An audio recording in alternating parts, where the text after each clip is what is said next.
Hey, it's Coach Mo Faul here for the next video on this soul-powered leadership journey. I hope you're following with me. I hope you're tracking with the videos, the daily exercises I'm giving you. This is an opportunity for you really to do a reassessment and an inventory on who you are, what you're all about, and how you can maximize your leadership and your career so that you can thrive at a new level. I've been helping professional women advance their careers from the inside out for over 11 years. I left my successful C-suite corporate job having reached a pinnacle that I only dreamt about. That last role I had for 3 years, I thrived by helping build a company.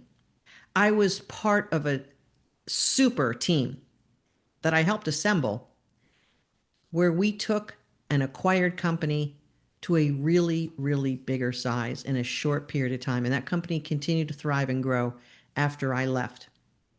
It's fun to build something together. All companies have some purpose beyond their profit motive, but all companies need profit in order to have the fulfillment of what their real purpose is.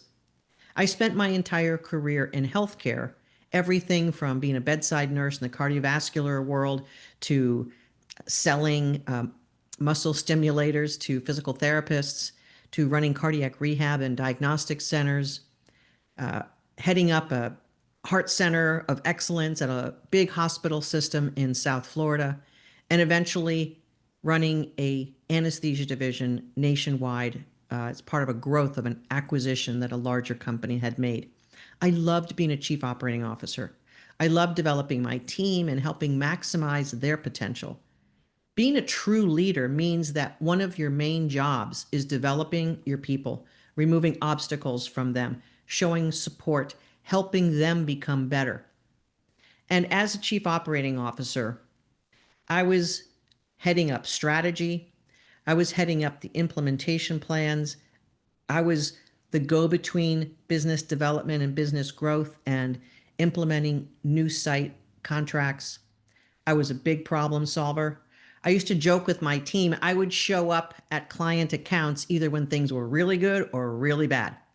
And I have some real stories from the trenches that I'll share with you over this video series, both the good and the bad. And I always had a certain element of thinking outside the box. And I will tell you this, in most of my 32 years as a professional woman in the corporate world of things, I was shut down, pushed around, told to be different ways than I was naturally.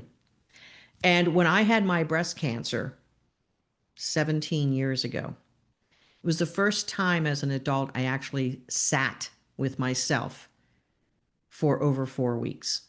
I went back to work a little bit early, but I sat with myself for 4 weeks. And one of the things I realized is that the version of me who is authentic, who is fueled by my interior sense of self, is a human being who wants to help others succeed. That is in my DNA. And how do I know that?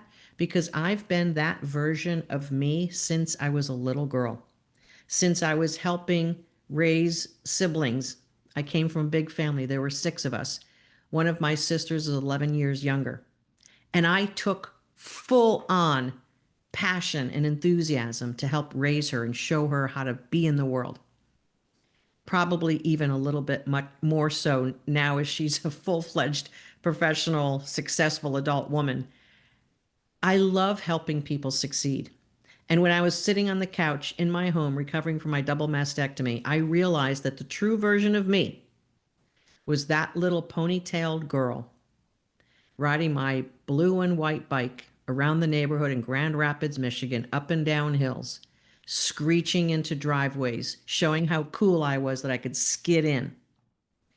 And then watching other neighborhood kids struggling, not riding their bike well enough, not having fun, struggling, being afraid. And I naturally took to helping these kids ride their bikes and enjoy their bikes. And a grateful parent came knocking on the door one night, and I thought I was in trouble because I was raised Catholic. And that father gave me a dime. And every time I tell this story, I can feel the dime hitting the palm of my hand. That was such a profound moment for me as a human being, as this little 10, 11-year-old girl. I felt satisfied, happy, valuable, worthy. It wasn't the dime, it was the appreciation. And that version of me emerged after my breast cancer journey because I remembered her. And in this video, I want you to sit quietly with yourself. You can pull that journal into your lap with a pen and go back and remember when you were little. What were some of the things that you naturally gravitated toward, that you wanted to be included in, that you wanted to get involved in, that you did out of your own internal inspiration? There's many more stories that came rushing out after I opened the lid on that. And they all had a common theme: wanting to be helpful and wanting to be seen. These are natural human traits. Don't feel bad about it. Don't feel shameful that you want to be seen and recognized. It's a natural part of being a human. Look at any 3, 4, or 5-year-old, how they are in the world. They want to be helpful. Mommy, can I help? Daddy, look at what I just did. They want to put shoes away. They want to be seen and appreciated. That's your soul. So in this video, take a little bit of time in quietness, close the door, tell people not to disturb you for 15, 20 minutes, and reflect back on who you were as a young person and what you enjoyed to do. Write that in your journal and start coming up with your soul vibration just a little bit more. We're going to put all of these things together as we take this leadership journey. I want to help you really uncover your soul power and see who you truly are so that you can unleash it to the greater good for you, your family, your future, and for the company that is lucky and blessed enough to have you as a talented professional on their team. We'll see you in the next video. Enjoy this exercise.